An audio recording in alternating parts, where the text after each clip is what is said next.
যুক্তরাষ্ট্র ও ইরানের সম্ভাব্য চুক্তির অংশ হিসেবে কৌশলগতভাবে গুরুত্বপূর্ণ হরমুজ প্রণালী পুনরায় উন্মুক্ত করার পরিকল্পনা নিয়ে আলোচনা চলছে। জাপানের সংবাদপত্র নিক্কেই এশিয়া এক প্রতিবেদনে এই তথ্য জানিয়েছে।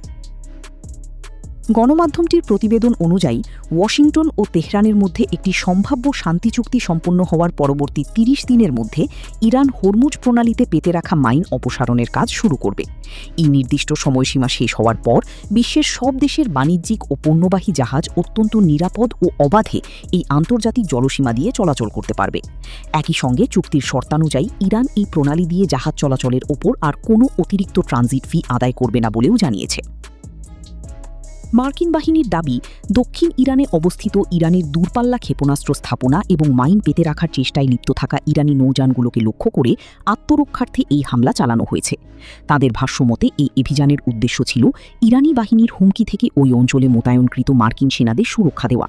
একদিকে মার্কিন হামলা এবং অন্যদিকে শান্তি আলোচনা প্রসঙ্গে তেহরানের পক্ষ থেকে মিশ্র প্রতিক্রিয়া জানানো হয়েছে। ইরান সরকারের পক্ষ থেকে বলা হয়েছে, বৈরিতা নিরসনে চলমান আলোচনায় কিছু ক্ষেত্রে অগ্রগতি হলেও খুব দ্রুত কোনো চুক্তি বা সমঝোতা হওয়ার সম্ভাবনা নেই।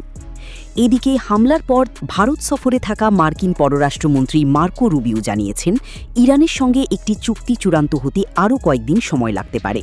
এর ফলে দ্রুত সমঝোতার যে আশা তৈরি হয়েছিল তা অনেকটাই ম্লান হয়ে গেছে। ২৬ মে মঙ্গলবার রুবিও বলেন, ইরানের সঙ্গে আলোচনা সফলভাবে শেষ করতে আরও কয়েকদিন সময় প্রয়োজন হতে পারে। এর আগে নয়াদিল্লিতে সাংবাদিকদের রুবিও বলেন, আলোচনার টেবিলে যথেষ্ট শক্তিশালী একটি প্রস্তাব রয়েছে। এর মধ্যে হরমুজ প্রণালী পুনরায় চালু করা এবং পারমাণবিক ইস্যুতে একটি বাস্তব, গুরুত্বপূর্ণ ও সময়সীমাবদ্ধ আলোচনা অন্তর্ভুক্ত রয়েছে।